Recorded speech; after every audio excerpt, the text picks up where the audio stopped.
Welcome to 60 Seconds to Code, where I show you how to code in 60 seconds or less. Today you will learn about exception handling. Exceptions are errors that occur in your code. If you know in advance that a piece of code might cause an error, you can gracefully handle the exception. For example, if you expect a file to exist, but there is a possibility that it has been corrupted. Step 1. Create a file called testfile.txt and enter some text in the file.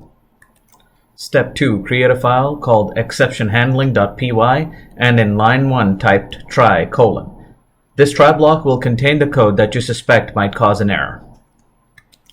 Step 3. In line 2 type f is equal to open testfile.txt exactly as it appears on the screen. Step 4. In line 3 type except FileNotFoundError as e: and in line 4 type print e. This except block will execute if the file you are looking to open does not exist. Step 5. In line 5 type else: This code block will execute if your try code block does not cause an error. In line 6 type print f.read and in line 7 type f.close exactly as it appears on the screen. Step 6. Run your code to successfully print the contents of the file.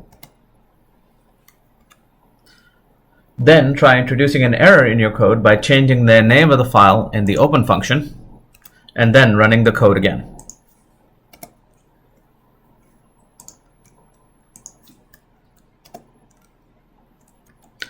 The code is available in a link in the description below. Congratulations, you have learned about exception handling.